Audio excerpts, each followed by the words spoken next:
الرحمن الرحیم۔ مفردات میں آج چاول کے بارے میں بات کرتے ہیں۔ عربی میں اس کو ارز کہتے ہیں، تو فارسی میں اس کو برنج کہتے ہیں۔ یہ مزاج سرد ایک اور خشک ایک، یعنی پہلے درجے میں سرد و خشک ہے۔ زود ہضم غذا ہے، اگرچہ اس میں غذائیت کم ہے۔ غذائیت کا مطلب یہ ہے کہ کھاتا ہے اس وقت پیٹ بھر کر کھاتے ہیں، بعد میں جلدی بھوک لگ جاتی ہے، غذائیت اس کے اندر کم ہے۔ اور گرم امراض اور گرم مزاج والوں کے لیے یہ چاول استعمال بہت مفید ہے۔ چاول کا دودن قابض اور مدری بول ہے۔ دودن جو ہے نا، اس کو کہتے ہیں کہ آپ اس کو پکاتے وقت جو پانی سے نکل جاتا ہے نا، اس کو پیتے ہیں بچے وغیرہ شوق سے، وہ ایک بہترین چیز ہے، پیشاب کا اجرا کرتا ہے۔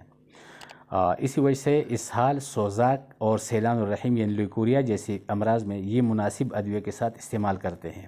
زود ہضم ہے، اس کا آٹا تنہا یا مناسب ادویہ کے ہمراہ یہ چہرے اور بدن کی رنگت کو نکھارتا ہے، اور بعضی لوگ اس کو ابٹنوں میں بلکہ تمام ابٹنوں میں اس کا استعمال بطریق اولا کہا جاتا ہے۔ چاول کا دودن تقریباً آدھا کلو، دال ماش 5 تولہ، اس کا صفوف حسن یوسف 1 تولہ، لیمون کا پانی 3 عدد اور بلائی 5 چمچ۔ ان تمام چیزوں کو بالکل غبار جیسے بنائیں، پھر یہ نیمو اور ملائی ملائیں، اور رات سوتے وقت جن حضرات کے چہرے کے اوپر جو ہے نا وہ داد ہو، چنبل ہو یا کالے کالے نشانات ہو، اس کے اوپر لگائے اور صبح گرم پانی سے صابن سے دھو لے۔